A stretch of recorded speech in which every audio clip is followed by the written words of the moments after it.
네, 오늘 민수기서 28장의 말씀입니다. 말씀의 제목은 제사의 규례와 그리스도입니다. 자, 구약시대에는 하나님 앞에 매일 드리는 제사, 그 다음에 절기마다 드리는 제사, 또 그러니까 하나님께서 특별하게 지정하신 날들을 하나님 앞에 드리는 제사들로 하나님께서 주신 그 율법과 그 제사로 하나님의 살아계신가, 또 우리가 하나님 앞에 반드시 경배하고 예배해야 되는 존재임을, 또 하나님의 말씀을 기억하고 그 다음에 구원받은 하나님의 백성임을 증거하는 것이 바로 제사와 율법이었습니다. 그래서 오늘 이 구약시대의 제사와 함께 오늘날에는 우리가 어떻게 하나님 앞에 예배하고 경배해야 되는지 오늘 말씀을 통해서 확인받는 시간 되시기 바랍니다. 아멘. 자, 오늘 첫 번째 구약시대의 제사입니다.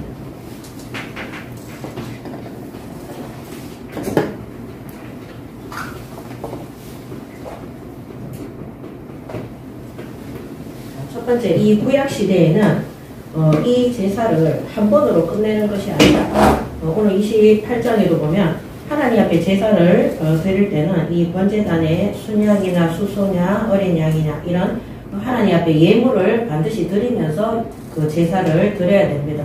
근데 이 한 번의 예배로 끝나는 것이 아니라 매번 거듭해야 되는 것입니다. 매번 거듭되는 제사입니다. 자, 그 이유가 뭐냐면은 이 율법과 제사는 완전하지 않기 때문입니다. 우리 인간이 죄로 인해서 하나님 앞에 범죄함으로 인해서 타락해서 죄악 가운데 들어가 있는 이상은 하나님의 모든 말씀을 죄로 인해서 지킬 수가 없는 것입니다. 그래서 구약시대의 율법은 그 죄로 말미암아 율법을 어겼을 경우에는 하나님께서 그들을 죽이는 그런 일들이 많이 있었습니다. 그런데 오늘날 이 시대에는 그 율법과 그 제사를 더 이상 우리가 지내지 않죠. 지금 오늘날 드리는 예배와 구약시대의 제사는 완전히 다릅니다. 그래서 왜 그러냐? 그 번제단의 예물로 그 예배의 주체가 되시는 하나님께서 그리스도를 영원한 번제단의 제물로 드리게 하셨기 때문입니다. 그래서 구약시대에 이 제사가 짐승을 잡고 하나님 앞에 계속해서 반복되고 거듭되는 이유가 이 율법과 구약시대의 제사로는 이 완전한 구원을, 이 죄인인 인간이 하나님 앞에 이 피의 제사 없이는, 하나님 앞에 거룩한 제사 없이는 나아갈 수가 없기 때문입니다. 자, 그래서 이 진리의 주체이신 예수 그리스도의 그림자 역할을 하는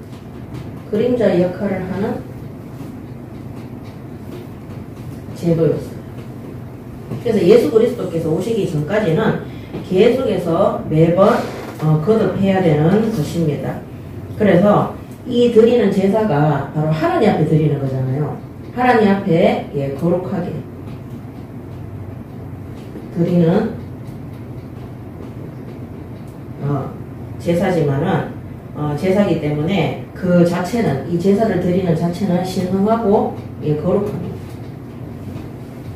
자, 신성하고 거룩하지만 이것은 아까 말씀드린 것처럼 이 예수 그리스도의 그림자적 역할을 할 뿐이라. 그래서 성경은 그리스도께서 이 땅에 오셔서 율법과 이런 모든 제사를 완성하신 참 진리 속에 계시는 참 구원자라는 사실을 그거를 밝히기 위해서 하나님께서 계속해서 많은 선지자들과 제사장들과 이런 예배와 제사를 통해서 예표하고 있는 것입니다. 자, 근데 신약시대에 이 그리스도께서 오셔서 실제 십자가 위에서 그 구원사역을 이루고 난 다음에는 더 이상의 이런 번제단의 제사가 아니라 바로 구약 성경에 예표되어진 이 피제사가, 이 그리스도가 바로 이 예수라는 사실을 증거하고 선포하는 일에 교회와 성도들이 한마디로 구원받은 이스라엘 민족들이 그 일에 심부름을 하는 것입니다. 그래서 구약시대에는 다른 이방인들에게 가서 복음 전하는 것이 있습니까? 없습니까? 없어요. 그죠? 그런 것이 없어요. 이들이 거룩한 백성으로 하나님 앞에 거룩한 예배와 거룩한 제사를 지낼 때마다 하나님께서 다른 민족들은 하나님 앞에 이 피제사를 드리지 않잖아요. 그러므로 하나님의 백성으로 인지되어졌고 많은 민족들에게 하나님의 현현 살아계심이 실제 초자연적인 능력과 역사로 나타났기 때문입니다. 그래서 애굽에서 출애굽하고 난 이후에 그 피 바르는 날 그들이 출애굽한 소식이 전 세계에 다 퍼진 거예요. 물론 한국까지 퍼진 건 아닙니다. 그때 당시에 그 애굽 주변에 있는 모든 나라와 국가, 이스라엘 주변에 있는 모든 나라와 국가에 하나님 살아계심이 증거되어졌는데 그 소문은 10가지 재앙과 이 피 바르는 날 그들이 구원받았다는 거. 그다음 홍해 사건도 그걸 우리가 어떻게 알 수 있느냐. 예, 우리 이 여호수아와 갈렙을 중심으로 이스라엘 민족이 가나안 땅에 정탐꾼들을 보냈을 때 기생 라합이 뭐라 그랬습니까? 너희들의 그 광야에서 일어났던 소식을 우리가 듣고 간담이 녹았다고 했어요. 그래서 일어났던 그 모든 사건들은 그리스도를 예표하는 것입니다. 그래서 구약시대에는 하나님이 직접 제사를 명령하시고 또 하나님이 실제 그 번제단의 예물들을 그 태우는 예배들을 헌량하시고 하나님이 그리고 구름기둥으로 불기둥으로 이들에게 역사하시는 증거들이 정확하게 나타났고 하나님의 능력에 그래서 그때 당시에는 심판도 어떻게 했습니까? 고라 자손들이 심판받을 때 막 땅이 갈라지기도 하고 그 다음에 역병이 돌기도 하고 그래서 하나님의 임재하심과 그 능력의 역사가 직접 개입이 되어지고 나타나셨던 것입니다.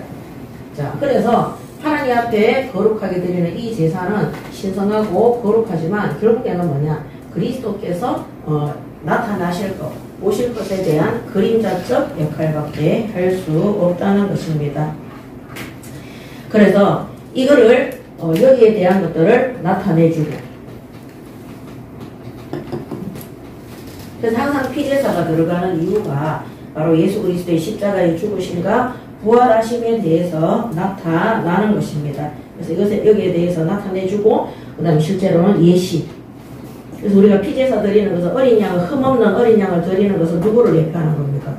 그리스도를 예표하는 것이라고 예, 그 예시하고 그 다음에 이런 거를 통해서 예, 장차 오실 메시아 그리스도께로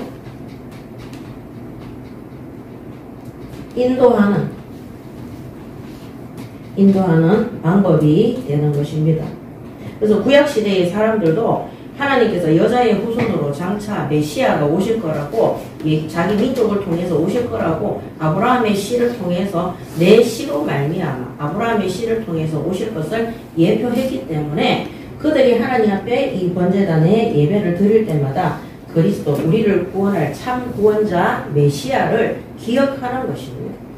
그래서 아브라함이 이삭을 번제단에 데리고 갔을 때 하나님이 순양을 준비했잖아요. 그래서 이들이 그 수많은 짐승들을 피를 내서 번제단에 올릴 때마다 그 짐승의 자리에 피 흘리는 자리에 죽음의 자리에 누가 있어야 되는 거예요? 내가 있어야 되는 거예요. 내가 있어야 되는데 대신 누가 있는 겁니까? 짐승이 있는 거예요. 그래서 그 짐승들을 볼 때마다 그리스도께로 우리를 인도하신다는 거 하나님께서. 그래서 장차 메시아가 우리의 모든 죄와 저주를 대속하실 어린 양으로 이 땅에 오실 것을 알고 이들은 예배를 드린 것입니다. 자, 그래서 이런 모학 선생의 역할을 한 거죠. 그거를 예표하는, 인도하는 모학 선생의 역할을 했습니다. 자, 그 다음에 신약 시대에는 어떻게 되느냐? 신약 시대에는 결국에는 이 제사와 율법이 그리스도께서 이 땅에 오심으로 완성되어졌죠. 더 이상 이런 제사와 율법을 통한 구원이 아니라 그리스도께서 완전한 복음으로 오셨어요. 복음으로 오셨기 때문에 이것이 완성되어진 겁니다. 그래서 신약 시대 이후에 예수님이 이 땅에 오셔서 구원 사역을 이루시고 부활하사 우리에게 성령 세례를 베푸신 이후에는 더 이상 우리가 율법과 이런 구약에 피 흘리는 제사 가운데 그런 굴레 속에 들어갈 필요가 없는 것입니다. 그래서 신약 시대에는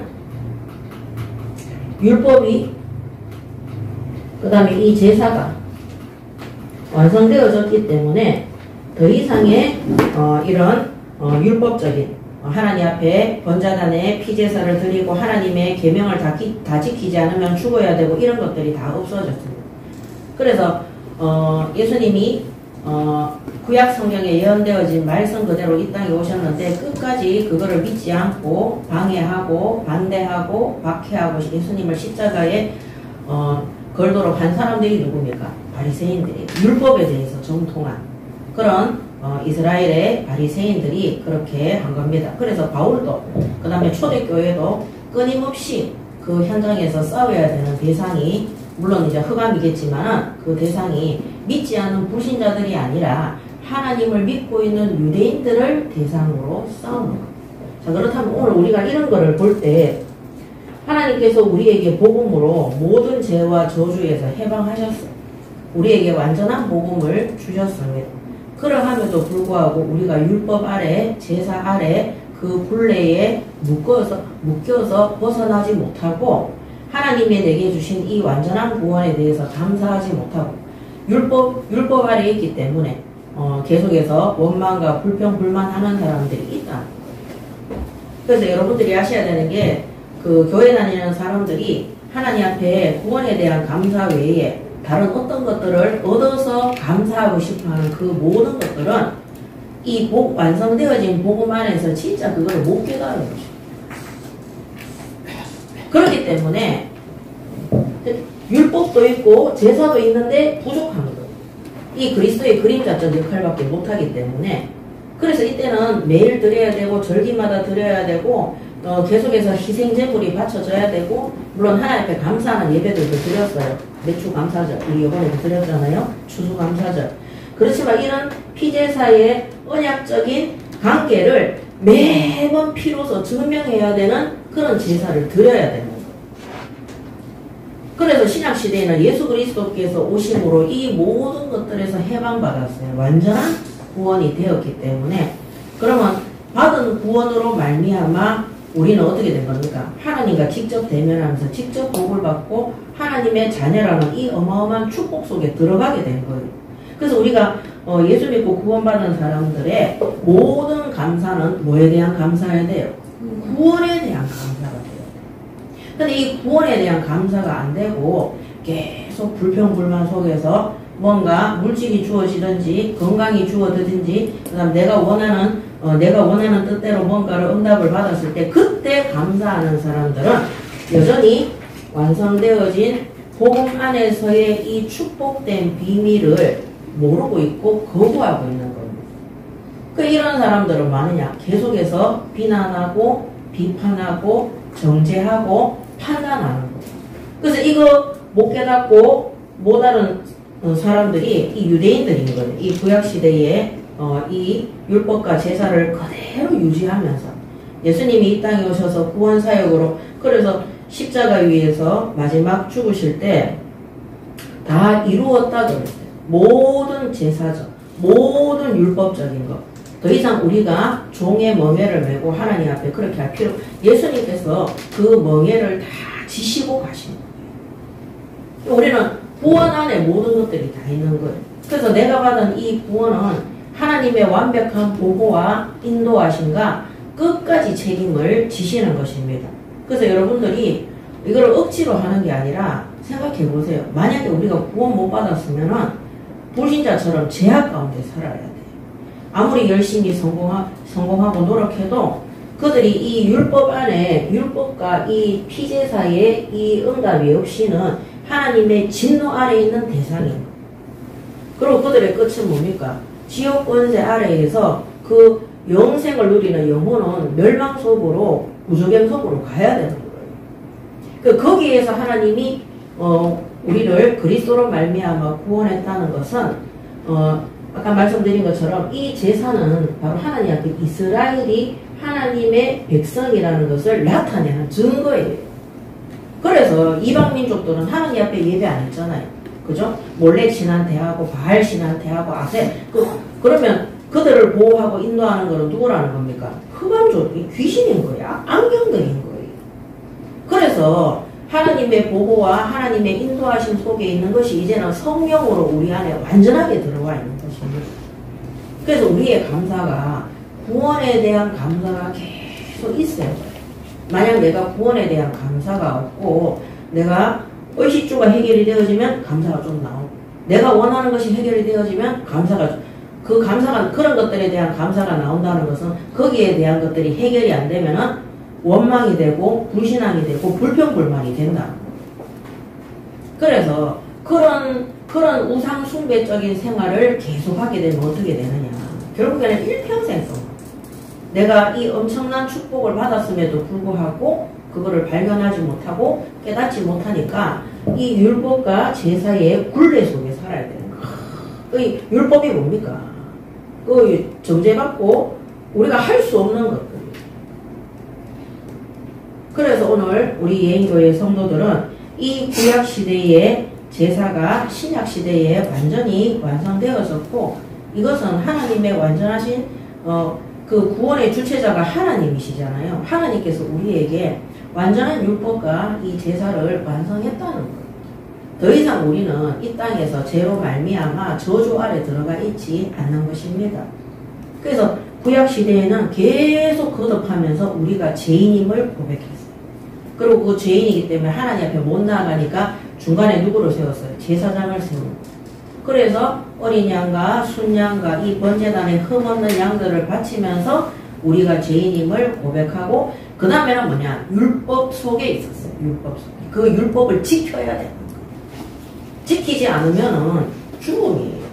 멸망인 거예요. 그때는 성령 내주 인도 역사 이런 거 없습니다. 그래서 그때는 성령께서 완전히 내주하시는 게 아니기 때문에 그 여호수아에도 우리 지난주 했잖아. 여호수아는 하나님의 영이 머문다 그랬어요. 머문다는 걸 언제든지 떠날 수 있는 거예요. 그렇지 지금 우리가 머무는 정도가 아니잖아요. 완전히 임마누엘로 영원토록 함께. 그렇지만 성령의 역사를 소멸하는 불신 속에 들어가면은 안 되는 거죠. 그래서 신약 시대에는 완전히 완성되어졌다. 그래서 오늘 우리가 받은 이 예수 그리스도로 말미암아 받은 이 완전한 구원이 이 완전한 복음이 구약 시대의 모든 제사와 율법을 완성했다는 것, 그리스도로 완성했다는 것. 그래서 우리가 받은 구원에 대해서 날마다 기뻐하시고 감사하시기 바랍니다. 아멘. 수도, 전기 다 끊기고 그 다음에 몸에 질병까지 왔다. 근데 우리는 구원 받았어요? 안 받았어요? 받았죠. 감사하시기 바랍니다. 아멘. 구원받은 성도들은요, 그런 기근과 어려움과 문제와 사건이 있을 때는 하나님께서 우리를 단련하고 훈련시켜서 우리가 세상 가운데 파송되어져야 되잖아요. 세상 가운데에서 진리의 복음을 지킬 수 있도록, 한마디로 나를 지킬 수 있도록 하나님이 훈련을 시키는 겁니다. 우리 있잖아요. 현장에 가서 아무리 복음 많이 전해가 저 사람들이 제자되고 이렇게 해도 결국에는 내 자신이 믿음이 없고 내 자신이 흔들리고 내 자신이 불신앙 속에 있으면 그 아무 소용이 없는 겁니다. 그래서 우리 지난주에 슬로브아세 딸들 했잖아요. 이스라엘 민족이 다 땅을 분배받아도 소용없어요. 우리 가문이, 우리 족속이 하나님의 복을 받아야 되는 거예요. 그런데도 그 5 딸들이 그때 당시에는 뭡니까? 여자들에게 상속제도가 없는데도 불구하고 하나님이 주신 복을 놓치지 않기, 하나님이 나에게 주신 이 구원의 축복을 제발 놓치지 마세요. 그거를 놓친 사람들은요, 맨날 육신적인 거, 세상적인 거, 정말 먹고 사는 것 때문에 맨날 그것 때문에 시험 드는 거예요.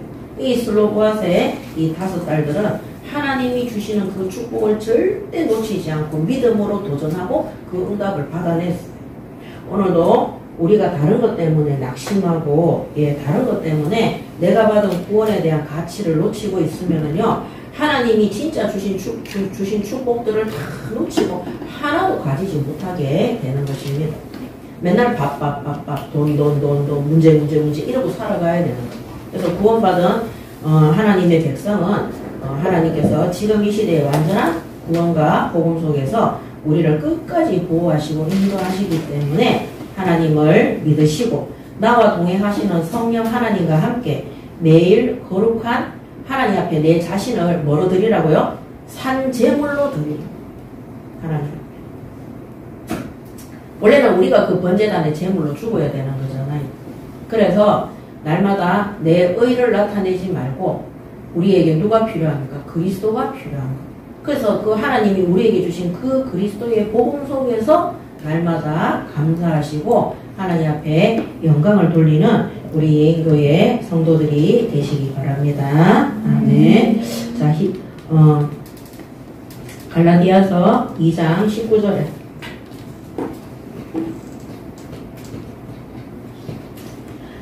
내가 율법으로 말미암아 율법에 대하여 죽었나니 이는 하나님에 대하여 살리려 함이라. 아멘. 또 갈라디아서 3장 19절에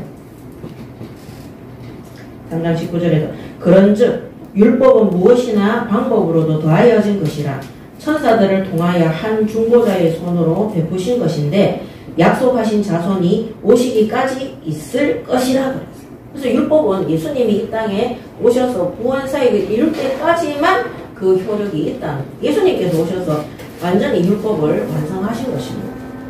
그 율법 자체가 죄 있는 인간들을 다스리기 위해서 주신 거예요. 근데 우리가 예수로 말미암아 그 죄에서 해방받았어요? 안 받았어요? 받았어요.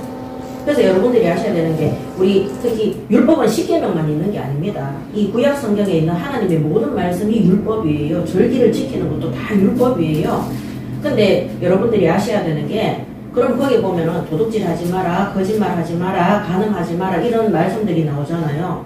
그러면 저 사람은 왜 예수 믿고 교회 다니면서 이상하게 음행하고 타락하고 그렇게 합니까? 아까 말씀드린 것처럼 내가 받은 구원에 대한 이 복음에 대한 가치를 모르기 때문에 그 사람들은 어디에 매여 있다고요? 율법과 여전히 그 제사, 그 죄 아래 묶여 있어요. 진짜 예수 믿고 구원받았으면 그 영혼은 구원받았는지도 몰라도 그 사람의 상태는 그런 상태인 거예요. 여러분, 진짜 예수 믿고 구원받아서 하나님이 내게 주신 구원에 대한 감사의 예배와 제사를 드리잖아요. 그때부터 성화됩니까? 안 됩니까? 성화돼요. 그래서 아까 말씀드린 것처럼 이 구약시대에 드렸던 제사는 신성하고 거룩한 것이에요. 그 음행하는 자들도요, 음행에서 떠나도록 돼 있어요. 거룩해져요. 그리고요, 악질, 막 다른 사람을 욕하고 비방하고 막 그렇게 하는 사람들도 떠나도록 되어 있어요. 그러니까 여러분들이 한번 시험해 보세요. 우리가 직장 생활이든 우리가 어떤 개인과 가정과 현장 생활이든 거기에서 나를 만나는 사람들이 어떻게 변화되는가를 보셔야 돼요. 내가 진짜 내 자신이 하나님이 주신 진정한 복음과 이 구원의 감사와 축복 속에서 성화되잖아요. 변화의 역사가 일어나잖아요. 그러면 내 주변에 있는 사람들도 반드시 변화되도록 되어 있습니다.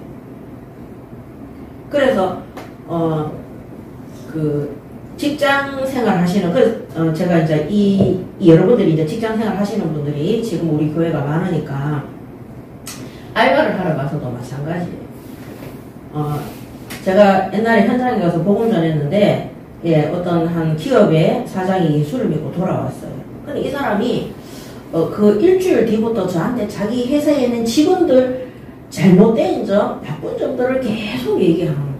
그러니까 나는 이제 처음에는 그거를 들으니까 이 사람이 직원들 때문에 회사를 운영하는데 어려움이 많아서 내한테 하소연하는구나 이래 생각을 했어요. 그러니까 내가 그러냐고 계속 들어줬어요.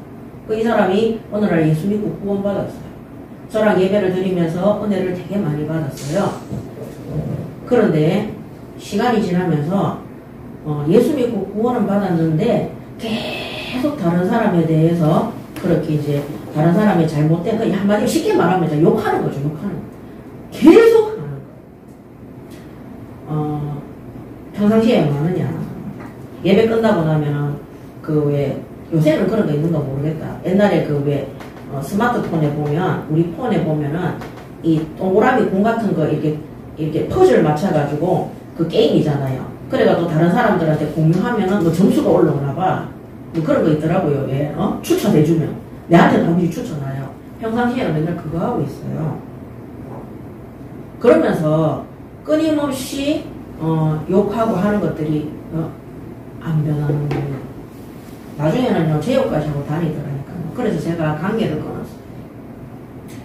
그러면 내 상태가 그래서 그런 거 아니냐. 그러면 바울의 상태가 안 그런데도 고린도 교회, 갈라디아 교회, 에베소 교회 그런 문제들이 많이 있잖아요.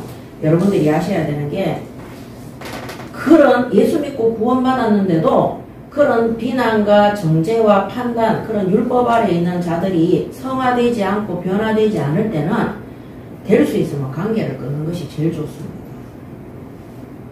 그 나이가 몇 살이냐면은 40이 넘었어요. 안 되더라니까요. 우리 특히 젊은 사람들 있죠. 회사에 가서 일하는데 직장 상사가 계속 남의 말하고 남의 욕하고 이렇게 하잖아요. 그 사람들이 그렇게 욕하고 이렇게 할 때 불신자라도 될 수 있으면 그런 부분에는 고개를 끄덕끄덕 하든지 참석 안 하는 것이 제일 좋습니다. 그 사람들이 예수 믿고 돌아와도 그런 악한 행실과 습성들을 버리지를 못하는 거예요. 오늘 우리가 진짜 불신자 때 제 아래에 있었기 때문에 하나님의 거룩함과 하나님의 뭡니까 이런 신성한 부분에서 멀어져서 제약 가운데 있었기 때문에 잘못된 악한 습성 속에 있을 수 있어요. 근데 예수 믿고 구원받은 사람들이 진짜 하나님 앞에 바르게 예배하잖아요. 바르게 예배하고 내가 받은 구원에 대해서 감사하게 되잖아요. 그러면 내가 받은 구원에 대해서 감사하잖아요. 그러면 저 사람에 대해서도 하나님의 계획이 있음을 발견하게 돼요.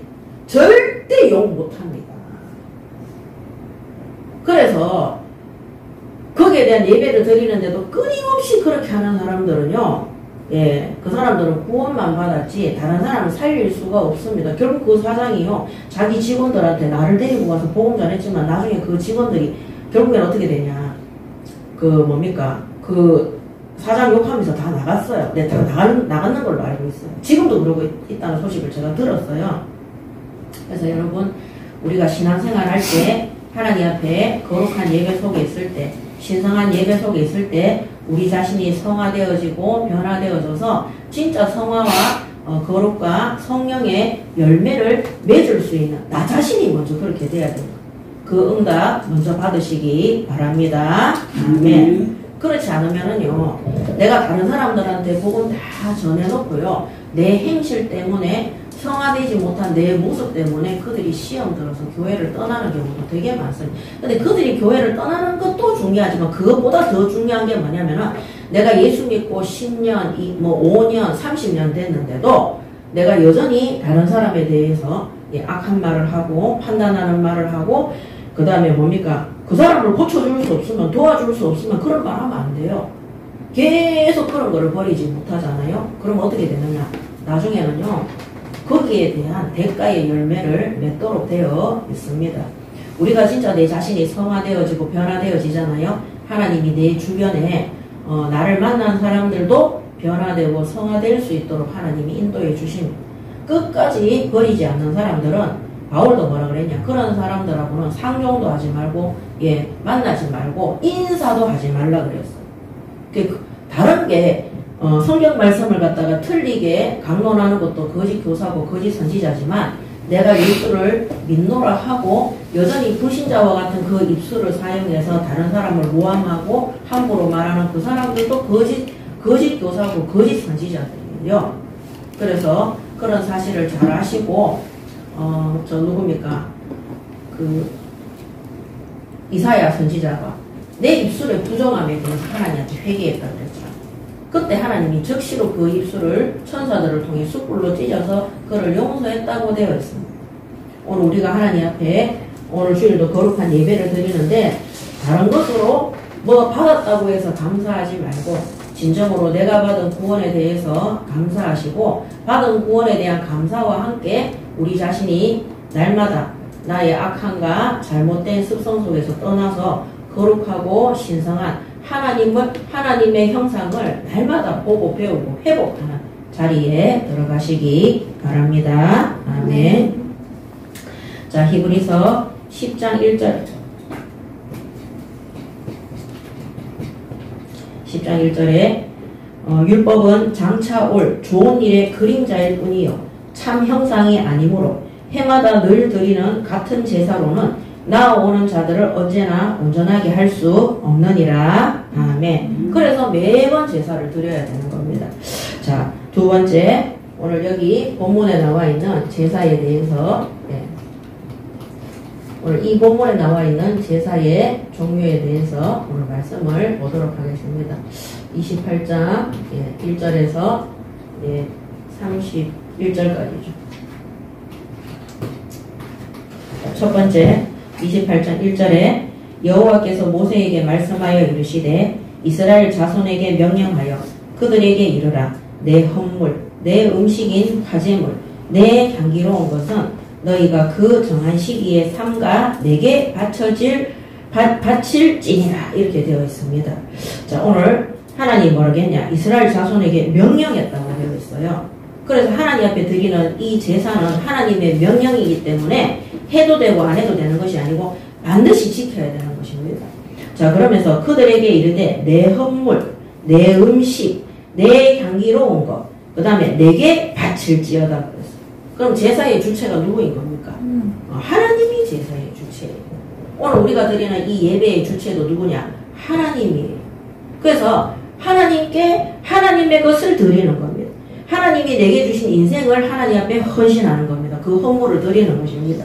그리고 하나님의 뜻을 발견하는 것이, 그리고 하나님의 뜻에 순종하겠다고 결단하는 것이 우리가 이 신약시대에 드리는 우리의 예배인 것입니다. 그래서 내 음식, 이 내라는 말씀입니다. 내 음식, 내 헌물, 이런 28장 2절이죠. 이 모든 것들이 바로 제사의 주체가 하나님이시다.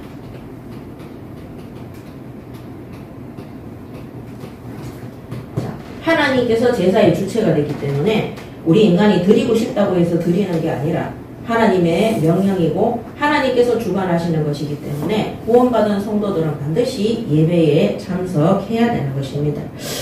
그리고 또 이 제사, 이 예배의 주체가 하나님이기 때문에 이 제사 드릴 때, 이 예배를 드릴 때 이 인간의 욕심대로, 인간의 뜻대로,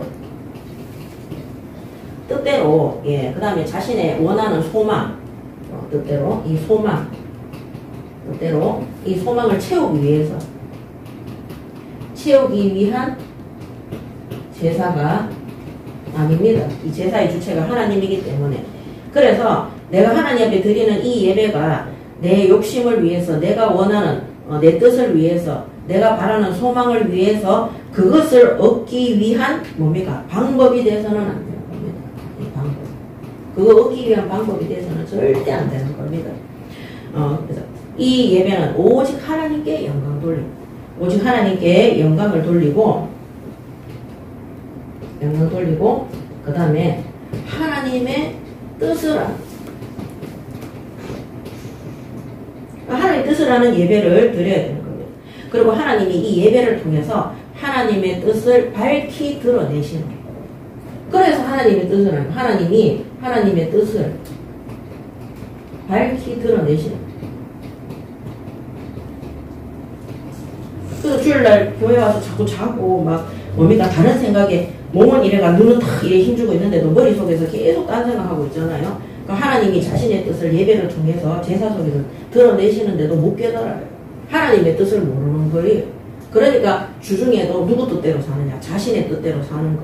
그런 사람들이 나중에 교회 나가서 뭘 하냐면 나는 교회 10년, 20년 다녀도 모르겠다 이렇게 얘기해요.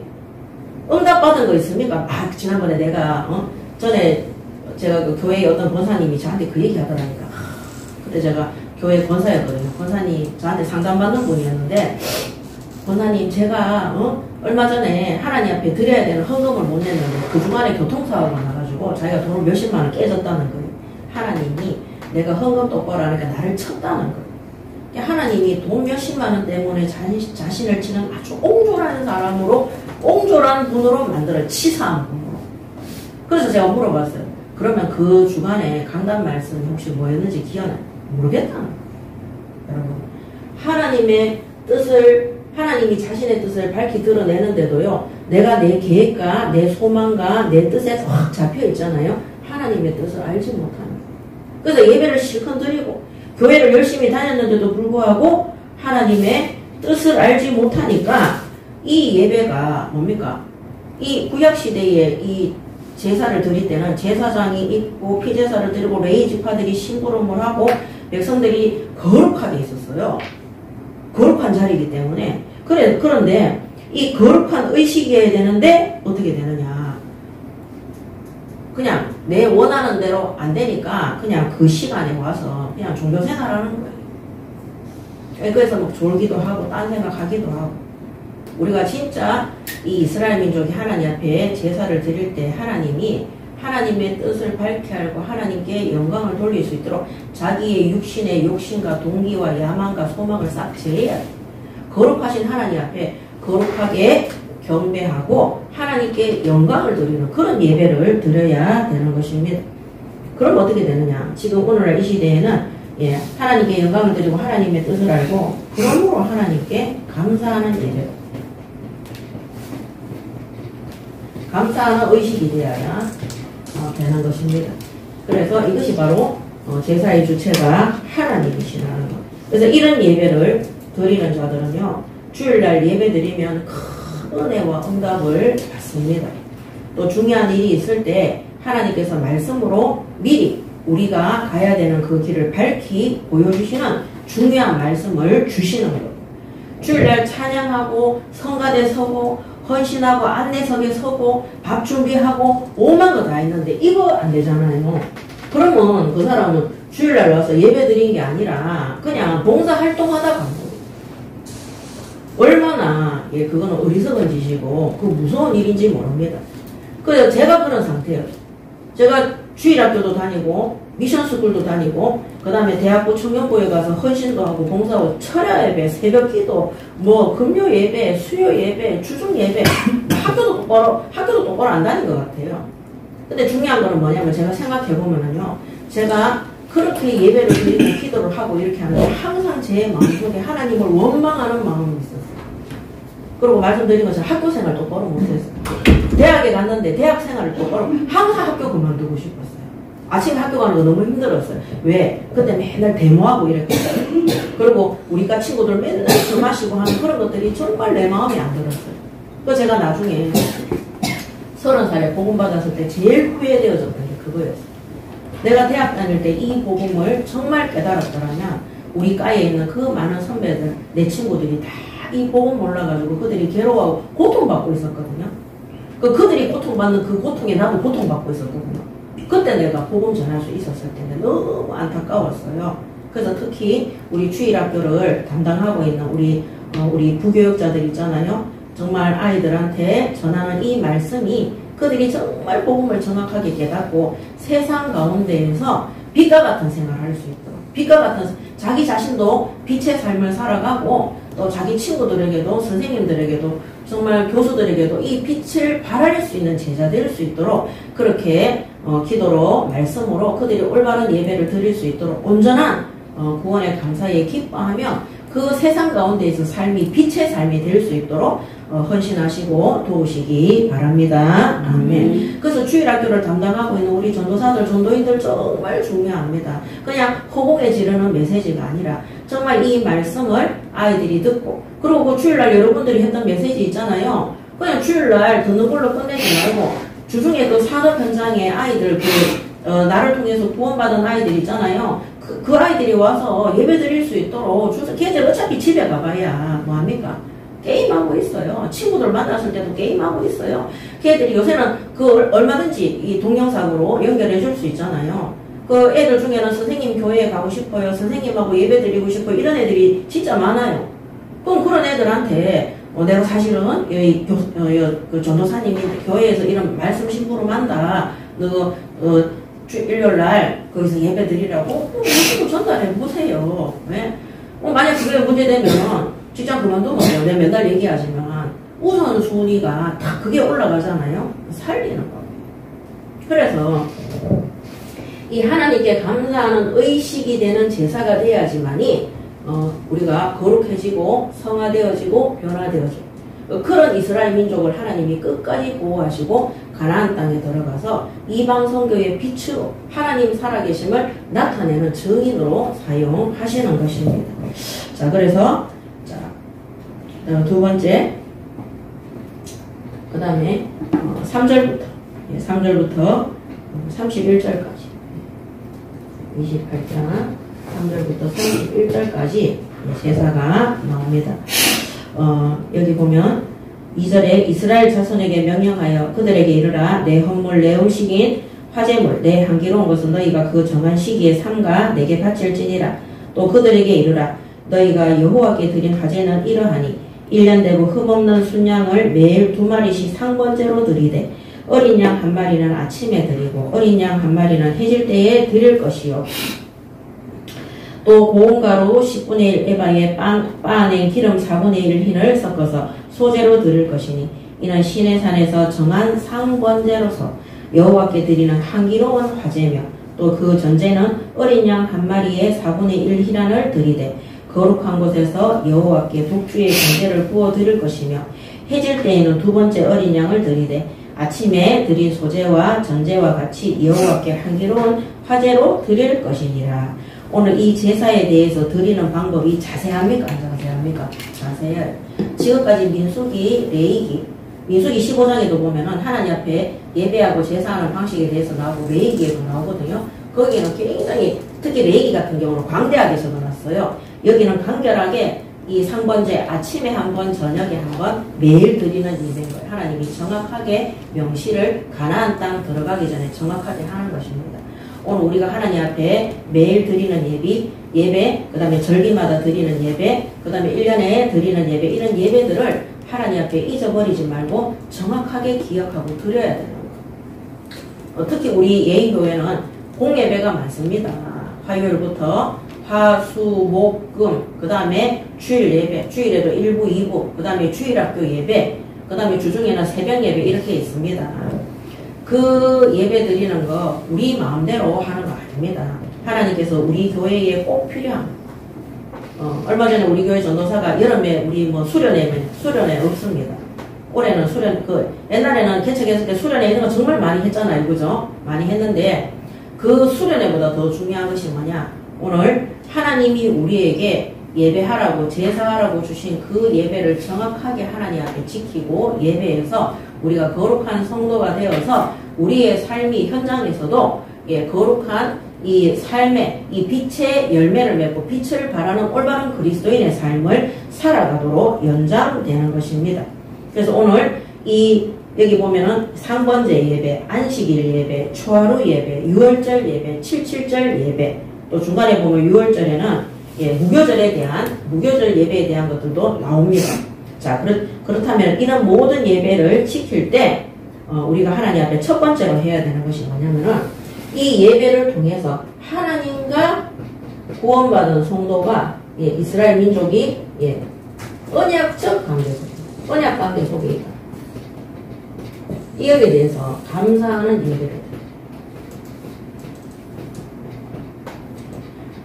아무나 교회 오는 거 아닙니다. 갈 수는 있죠. 그렇지만 진실로 하나님 앞에 이 언약이라는 게 하나님의 말씀인데 그 말씀이 이 복음이에요. 이쪽에 에어컨 문을 닫아주세요. 이쪽에 있는 사람한테 활짝 열어놓으니까 확 닫아버리죠. 춥잖아. 자, 그래서 언약적 관계 속에 있는 우리가 진짜 이 정확한 복음 속에 구원받은 그 하나님과 우리 사이의 약속이 언약인 거예요. 그리고 그렇기 때문에 이 약속된 말씀을 천국 가는 그날까지 말씀으로 계속 인도하시고 성령께서 깨닫게 하시고 하나님의 일을 하게 하시고 일평생 동안 땅에 살지만 우리의 인생이 하나님의 뜻, 하늘로부터 하나님 나라의 일을 위한 하나님의 뜻에 맞는 일에 심부름하는 삶이 되는 것입니다. 땅에 살지만 하늘의 일을 하는 것이 바로 언약 관계 속에 있는 이스라엘의 민족입니다. 그래서 그리고 이 예배를 통해서 그 다음에 하나님이 우리를 하나님의 구원과 인도하십니다.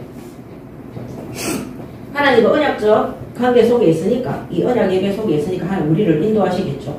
그 다음에 이 인도가 뭐냐? 우리를 절대적으로 보호하시는 거. 이 보호하심에 감사하는, 그 다음에 이거를 기원하는, 하나님, 기원한다는 말이 뭐냐? 하나님이 우리의 구원과 함께 우리를 끝까지 강력하게 보호하시고 인도해달라는 것을 기원하는 길. 그거를 계속 기대하는 길.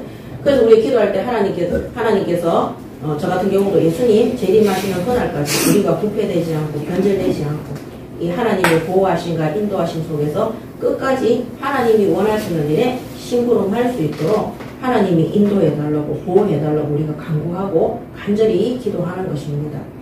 하나님의 보호가 없으면 우리는 우리 자신을 지킬 수가 없어요. 하루에도 12번도 더 마음이 오르락내리락 변하는 것이 우리 인간이기 때문에 오죽했으면 불신자들이 조삼모사라는 그런 용어를 만들어냈겠어요. 그게 아침에 3개, 저녁에 4개, 이 원숭이에 대한 이야기거든요. 나중에 찾아보세요. 자, 그래서 하나님이 나를 구원하셨는데 우리를 구원하시는 이 구원 속에서 우리를 끝까지 보호하시고 인도해달라는 거기에 대한 기원을 예배하는 예배를 드리시기 바랍니다. 아멘.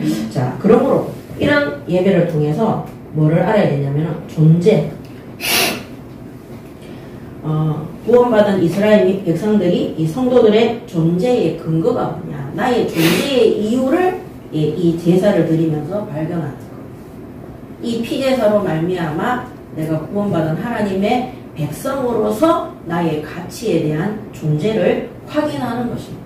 그래서 우리가 주일날 교회 와서 예배 드릴 때 거룩하신 하나님 앞에 예배 드릴 수 있는 자격 속에 있는 내가 특히 이제 하나님의 자녀라는 것, 내가 하나님 앞에 성전으로 교회로 임명받았다.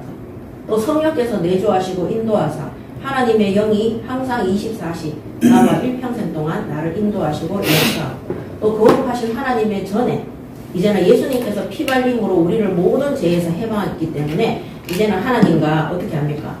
예수님이 중보자의 그 일을 했기 때문에 하나님과 독대하는 그전에는 누가 중간에 끼었어요? 제사장들이 항상 끼어 있었어요. 선지자들이 끼어 있었어요.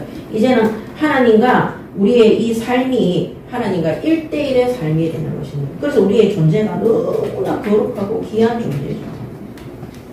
이거를 이 예배를 통해서 그래서 오늘 이 본문에 나오는 이런 모든 절기 그 다음 매일 드리는 예배 이런 거를 통해서 이 하나님 앞에 우리의 존재와 이 모든 것들이 확인되어지는 어떤 날입니까? 거룩한 날. 그래서 오늘같이 주일을 이렇게 이 주일날 우리가 여기 와서 예배 드리잖아요. 우리의 존재가 하나님의 백성이에요. 우리의 존재 가치가 하나님과 언약적 관계 속에 있어요. 하나님의 보호하심과 인도하심과 영원하신 하나님의 나라에 들어가는 것이 확증된 자들인 거예요. 얼마나 우리가 거룩하고 귀한 존재인지 모릅니다. 그래서 여기에 대한 것을 아시고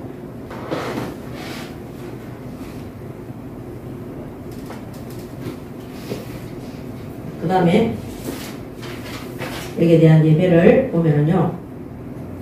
자, 28장 3절에서 상번제 3절에서 8절 그 다음에 뭐냐면은 그 안식일을 지키라. 그 다음에는 6월절 초하루 6월절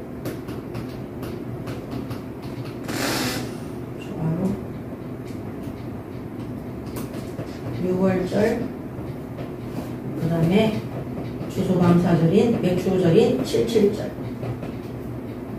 여기는 무교절 이렇게 나와 있습니다. 상번제 예배를 드려라. 안식일을 지켜라. 추하루 매월 첫째 날 그 다음에 6월절 애굽에서 탈출한 날 그 다음 한 해 농사 지은 것을 하나님 앞에 무사히 곡식을 지을 수 있도록 풍성한 그런 것을 풍성한 곡물이 나올 수 있도록 허락하신 하나님 앞에 감사하는 절기. 자, 그래서 이 상번제는 제물을 태우는 예배예요. 그래서 오늘 여기 보면은 흠없는 순양을 매일 2마리씩 상번제로 드리고 1마리는 아침에 드리고 1마리는 해질 때에 저녁에 드려라. 그래서 이 드린다는 것은 이들을 뭡니까? 죽이는 거잖아요. 피를 내서 죽여서 그들의 내장과 이런 모든 것들을 태우는 예배가 바로 상번제입니다. 그래서 스가랴서 3장 1절에 보면 스가랴가 아니고 에스라 3장 3절에 보면 무리가 모든 나라 백성을 두려워하여 제단을 그 터에 세우고 그 위에서 아침 저녁으로 여호와께 번제를 드리며 에스라 3장 3절에 보면 나와 있습니다. 그래서 우리가 아침 저녁으로 그래서 우리가 하나님 앞에 매일 예수 그리스도께서 인류의 모든 죄를 지시고 하나님 앞에 바쳐졌다는 것, 십자가에 드려졌다는 것, 그래서 죄인을 구원하신 영원한 중보자가 되심을 아침 저녁으로 드린다는 것은 24시 기억하는 거예요. 그래서 이 구약 시대에는 피제사를 드림으로 기억하는 거잖아요. 지금은 그 구원하신 예수님이 우리 안에 계시는 거잖아요. 그래서 매일 24시 내가 받은 구원에 대해서 감사하는 예배를 드리시기 바랍니다. 아멘. 그래서 성도들은 하나님이 이들은 하나님 앞에 아침 저녁으로 그리스도를 기억하며 장차 어린 양이 오셔서 십자가의 죄를 지고 가실 것을 기억하며 하나님 앞에 번제단의 예배를 드렸어요. 그래서 예수님께서 자신을 번제단의 제물로 헌신하셨던 것처럼 24시 내가 받은 이 구원이 하찮은 구원이 아니라 하나님이신 예수 그리스도께서 직접 십자가에 자신을 번제단의 제물로 드린 가장 고귀하고 가치하고 가치 있고 땅의 것으로 계산할 수 없는 정말 어마어마한 구원의 축복 속에 있다는 사실에 감사하고 또 그리스도께서 죄인을 구원하신 영원한 중보자라는 사실, 중보자, 이 상보자, 예수 그리스도께서 우리의 중보자 되심, 중보자 되심을 기억하고 그렇기 때문에 우리 성도들은 매일 하나님 앞에 이들이 아침 저녁으로 예배를 드리는 것처럼 우리의 삶도 매일 24시 하나님 앞에 드려지는 헌신의 삶이 지속될 수 있도록 응답 받으시기 바랍니다. 아멘. 그래서 로마서 12장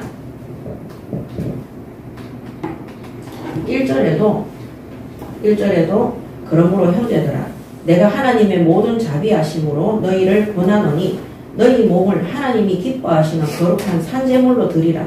이는 너희가 드릴 영적 예배니라. 아멘. 그래서 우리가 예수님이 자기 전체를 우리에게 헌신해서 바쳐서 이룬 구원이기 때문에 우리의 모든 매일 아침에 눈 떠서 밤에 눈 감을 때까지 눈 감고 있는 그 자는 순간에도 우리가 하나님 앞에 헌신하고 드려지는 삶이 될 수 있도록 하나님 앞에 온전히 예배하시기 바랍니다. 아멘. 그래서 오늘도 로마서 12장 1절에 하나님이 기뻐하시는 거룩한 산제물로 우리 몸을 드리라 그랬어요.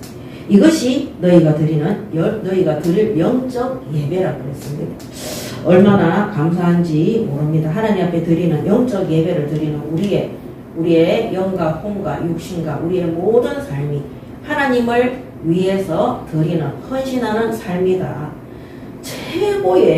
저는 최고의 직이라고 생각을 해요. 대통령 옆에 국무총리 이런 것만 해도 그 권세와 능력과 집에서 잔치하잖아요. 진짜로. 그죠? 근데 우리가 어떤 존재입니까? 우리 자신이 하나님께 드려지는 산제물이고 이 직위와 직급은 이 땅에 있는 대통령과 왕들과 비교할 수 없어요. 우리가 그런 교만한 것이 아니라 하나님이 우리를 그런 구원받은 성도들에게 그런 존재로 하나님이 그런 축복을 주신 것입니다. 그래서 우리가 하나님을 감히 뭐라고 부릅니까? 아버지라고 부르잖아요. 아빠 아버지라고 부르잖아요. 얼마나 감사합니까? 이거를 진짜 우리가 체험하면은 맨날 우리가 살아가는 삶이 구름 위에 둥둥 떠다니는 그런 예를 들면은 그런 거 있잖아요. 옛날 우리 드라마 같은 데 보면은 아버지가 큰 회사 회장인데 자기 아들을 미국에 유학을 보냈어. 나중에 아들이 그 가업을 잇기 위해서 돌아왔어.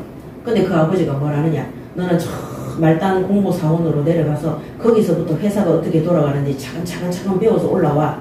그래서 네가 일을 다 알게 되면 그때 내가 이 회사를 물려줄게. 이랬을 때 그 아들이 어떻게 생각하겠어요? 똑바른 아들은 내가 말단 사원으로서 일을 배워서 그 끝이 뭐예요? 그 기업을 물려받는 거잖아요. 슬퍼요, 안 슬퍼요? 그 일하는 것이 즐겁고 기쁩니다. 그리고 자기 아버지 기업이고 결국 내게 될 거기 때문에 허드렛 일을 하는데도 내 회사를 위해서 한 거기 때문에 너무 기쁜 거예요. 근데 만약에 좀 덜 떨어진 아들은요.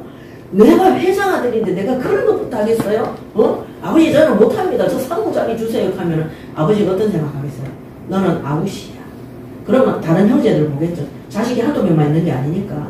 그래서 여러분들이 아셔야 되는 게 우리나라에도 삼성가나 현대가나 이런 재벌들 있잖아요. 그들이 첫째 아들한테 기업을 물려준 적은 별로 없어요. 왜? 이 부모들도 하는 거 보고. 자, 우리가 이 땅에서 솔직히 말해 돈 없어 고생하고 복음 전한다고 박해받아서 고생하고 우리가 사람 때문에 마음 상해서 고생하고 근데 우리가 장차 어떤 사람 하늘의 기업을 이을받을 자들 그 고난과 고생이 어렵습니까? 불신앙이 올라옵니까? 감사하시기 바랍니다. 아멘. 자식들도 마찬가지. 우리가 집에 있는 뭡니까? 일반 집에 있는 그 자식들도 마찬가지예요. 야야 뭐 저거 청소 좀 해라 이렇게 하면 마루 좀 닦아라 이렇게 하면 하면서 그럼 부모가 다 니 나중에 재산 상속할 때 없어 이래. 누가 사는 집이에요? 자기가 사는 집이에요. 나중에 그 집 지가 물려받을 거야. 근데 부모가 뭐 좀 청소 좀 하라고 시키면 예. 저는 옛날에 벽 닦고 천장도 닦았어요. 그럼 나중에 그 집을 누구한테 물려주겠어요? 상속을 그 아들한테 하는 거예요. 그 집을 아끼고 왜? 그걸 깨닫는 아들. 아, 우리 부모가 나한테 이런 걸 시킬 때는 이 집을 나에게 물려줄 때 내가 잘 미리 관리를 해놔야 되겠구나.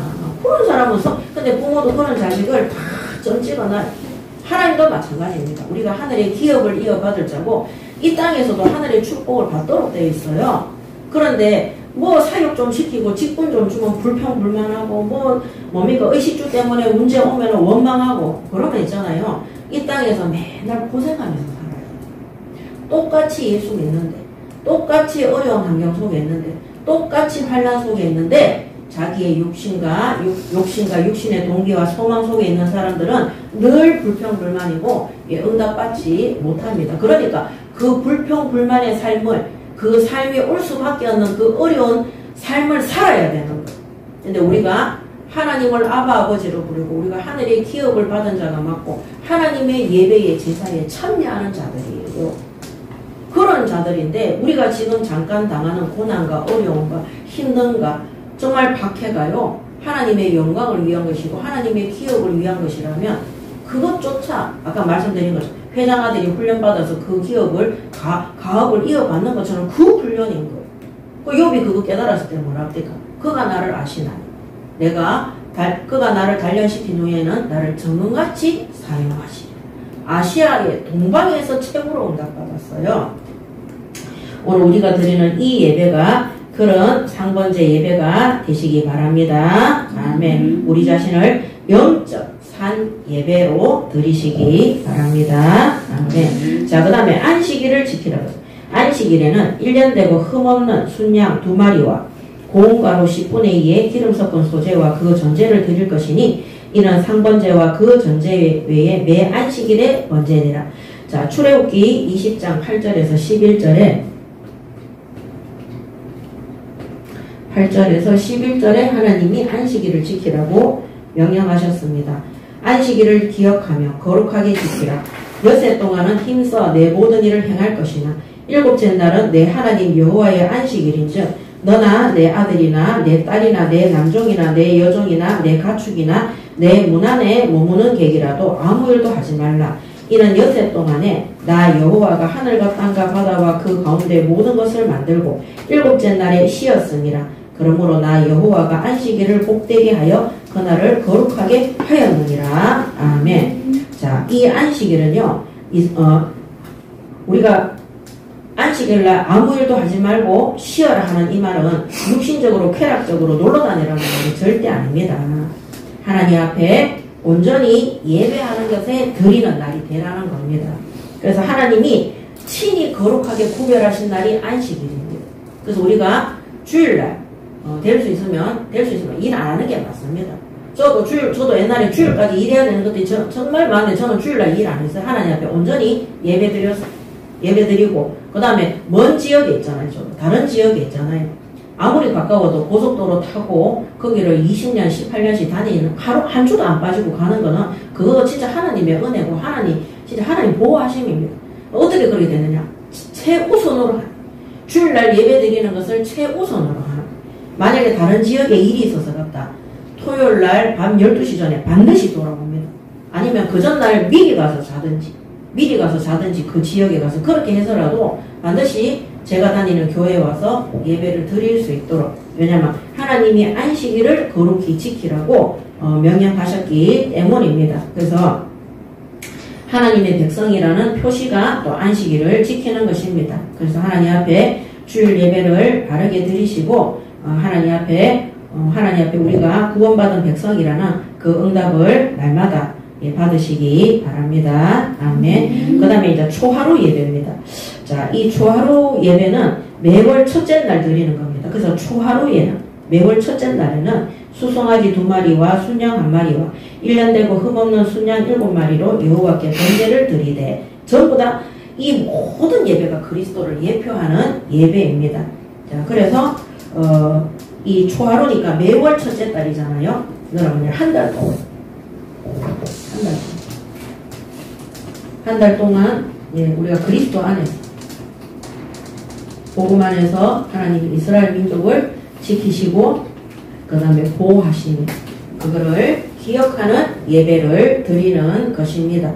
그래서 오늘도 우리가 날마다 매월 한 달 동안 하나님이 보호하심에 대해서 감사하는, 그 다음에 한 달 동안 우리가 하나님 앞에 돌아보면서 내가 잘못한 거 있잖아요.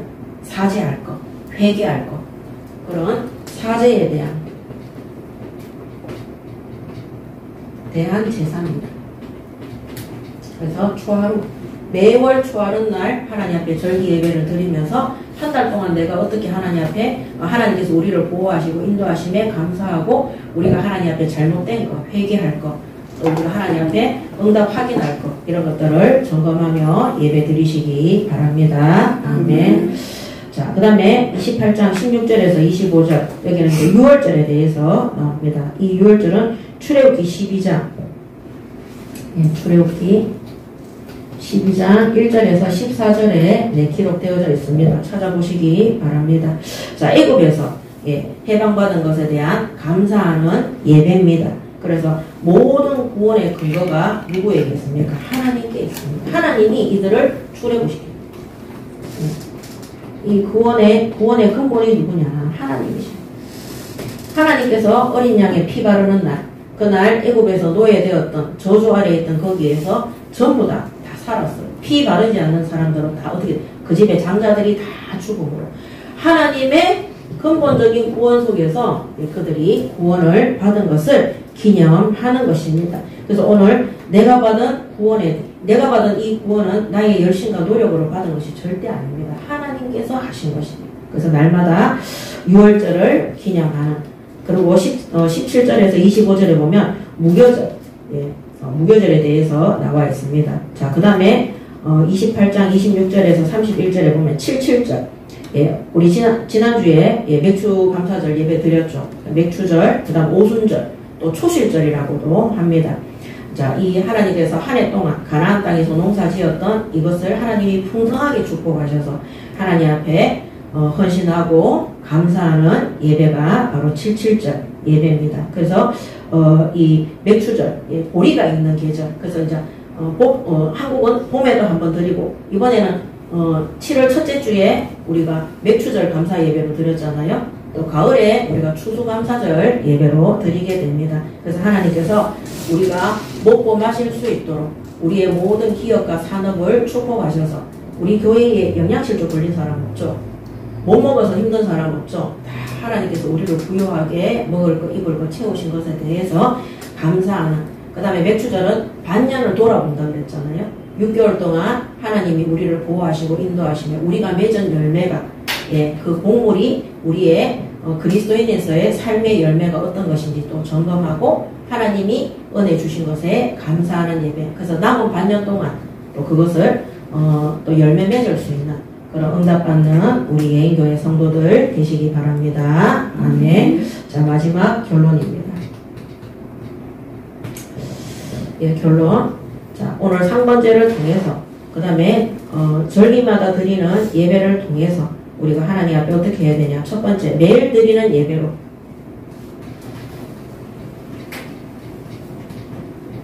매일 드리는 상번제, 제사죠. 자, 이 예배로 날마다 하나님과 깊은 교제 속에 들어가시기 바랍니다. 아멘. 이 하나님과 깊은 여기 보면 아침 저녁으로 어린 양을 잡으라 그랬잖아. 하나님과의 이 깊은 교제 속에 내게 주신 복음과 구원에 대한 감사, 그거를 깊이 누리시기 바랍니다. 이런 예배를 드리잖아요. 그냥 메시지 듣고 받아 적고 기도문 적고 이게 아니라 이 하나님 앞에 내가 매일 예배를 드릴 때 내가 하나님께 받은 이 구원이 얼마나 감사하고 귀한 것이고 하나님도 그런 은혜를 주세요. 그리고 하나님과의 깊은 교제와 관계 속에서 하나님의 깊은 뜻이 우리 성도들에게 개인에게 전달되어져요. 그것이 우리에게 소명이 되고 우리에게 사명이 되고 은혜가 될 수 있죠. 그래서 하나님의 은혜에 감사해서 복음 전파하시기 바랍니다. 아멘. 저는 솔직하게 말해가지고 전 세계 민족들이 막 불쌍해가 그런 것보다 그것 때문에 전도 선교하는 것보다 하나님의 은혜가 너무 강해요. 하나님이 나를 구하시고 건져 주셨는데 그 하나님의 소원이 이방 선교자, 하나님의 소원이 영혼 구원이, 하나님의 소원이기 때문에 하나님의 부르심의 소명을 붙잡고 내게 주신 사명을 향해서 가는 것입니다. 만약에 사람에 대한 어떤 그런 구원에 대한 기대를 가지고 간다면 저도 사람들한테 상처를 많이 받았거든요. 그러면 그 전도에는 한계가 있을 거라고 생각을 해요. 근데 하나님이 내게 주신 그 구원에 대한 깊은 감사와 그 은혜 속에 하나님 앞에 보답할 것이 뭐냐? 하나님은 이 영혼 구원을 말하는 거예요. 그래서 제가 받은 구원이잖아요. 그래서 제가 이 직분에 헌신하는 것도 제가 세계 선교하기 위해서 그거는 이제 하나님이 시키면 하는 거고 하나님이 은혜로 주신 구원에 너무 감사한데 직분까지 주셔서 이 하나님 나라 일에 힘으로 갈 수 있도록 그 베풀어 주신 은혜가 너무 감사합니다. 그래서 내 수준과 내 환경은 내 만족이 안 될 수 있습니다. 그렇지만 그거는 내 생각이고 하나님이 내게 베풀어 주신 그 은혜와 직분에 너무 감사해서 끝까지 심부름을 하는 겁니다. 그래서 우리가 이 모든 예배의 주체가 하나님이 되면 변질되지 않고 끝까지 지속할 수 있습니다. 더 쉽게 얘기하면 내가 목회를 하는데 우리 교회가 건물이 좋고 성도들이 많으면 목회하려면 난다. 그걸 갖다 뭐라냐면 목회 성공이라 하거든요. 목회 성공에 의의를 두고 사역을 하면 저는 끝까지 목회 못할 것 같아요. 그래서 옛날에 그 서울에 어떤 신학교에 갔더니 가난한 개척교회 목사님이 어떤 전도사가 저한테 와서 그 얘기를 하더라고요. 자기 교회 목사님 때문에 너무 시험 든다는 거예요.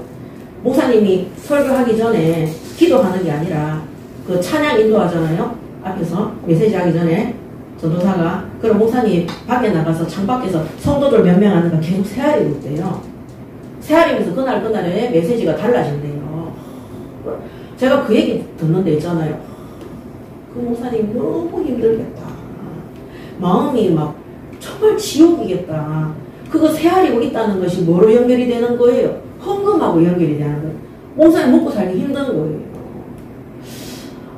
그때 제가 그 전도사님 말 듣고 내가 그 목사님한테 내가 없지만 내가 그때 제가 그 신학교 다닐 때 개척하기 전이었고 내가 사례비를 좀 드릴까? 막 이런 생각이 들 정도로 마음이 막 너무 아팠어요.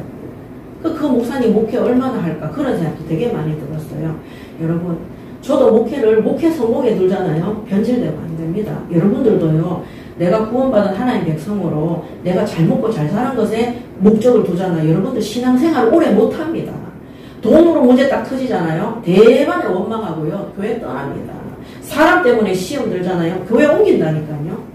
그렇기 때문에 내가 받은 구원과 하나님의 그 은혜에 감사하는 매일의 예배를 통해서 하나님과 깊은 교제 속에 들어가시기 바랍니다. 아멘. 그러면요, 어떻게 되느냐? 오직 예수 그리스도, 오직 정말 성령, 이때 오직이 나오는 거예요.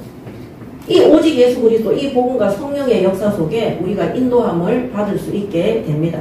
그러면 마음이요, 우리의 영과 마음의 상태가 항상 평온해요. 요동하지 않습니다. 환란이 일어나도 문제가 터져도 왜?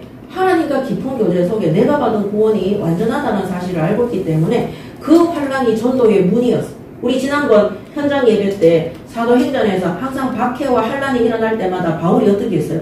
다른 도시로 갔어요. 거기에서 복음을 전파하기 위해서 하나님이 예비된 사람들을 다 준비해놓고 그런 것들을 성령께서 알게 하시는 거예요. 그래서 오직 성령이에요. 오직 복음이 돼요.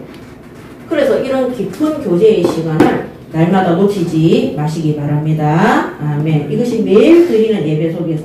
두 번째, 자, 그 다음에 절기마다 드리는, 예, 절기마다 드리는 절기 예배를 통해서, 특히 이런 주일 예배, 안식일을 지키는 예배, 그 다음에 우리가 특별한 맥주 감사절, 그 다음에 부활절, 이런 성탄절. 저는 성탄절 예배 때 진짜 은혜 받을 때가 많거든요. 예, 제가 옛날 성도 때 너무 은혜, 특히 성탄절 예배 때 정말 은혜 받을 때가 많아요, 제가. 그럴 때 하나님의 뜻을 알고 헌신의 결단을 하거든요. 그래서 주일 예배나 이런 절기 예배를 통해서 하나님의 깊은 뜻을 알고, 예, 헌신하는, 진짜 하나님의 뜻대로 살기 위해서 헌신하는 결단의 예배를 드리시기 바랍니다. 아멘. 그러면 결론 중에 결론이 뭐냐? 예, 일생 동안. 그 다음에 1년, 365일, 24시간 하나님 앞에 드리는 영적 산 예배, 하나님께만 경배하는 우리 성도의 삶이 되시기 바랍니다. 아멘. 영적 산 예배. 자, 이 예배 속에서 하나님이 주시는 풍성한 은혜와 응답 속에 세상 사람들에게 이 진리의 복음으로 답을 주고 그들을 살리는 일에 바르게 헌신하고 봉사하는 우리 예인교회 모든 성도들이 되시기 바랍니다. 아멘. 기도하겠습니다. 하나님 은혜를 감사합니다. 오늘도 드리는 이 예배를 통해 하나님 홀로 영광 받으시옵시고 하나님의 뜻을 깨달아 하나님 뜻에 온전히 순종하고 헌신하는 것에 결단하고 믿음으로 하나님 앞에 헌신하는 우리 예인교회 모든 성도들 되게 하여 주시옵소서. 감사드리며 우리 주 예수 그리스도 이름으로 기도드립니다. 아멘.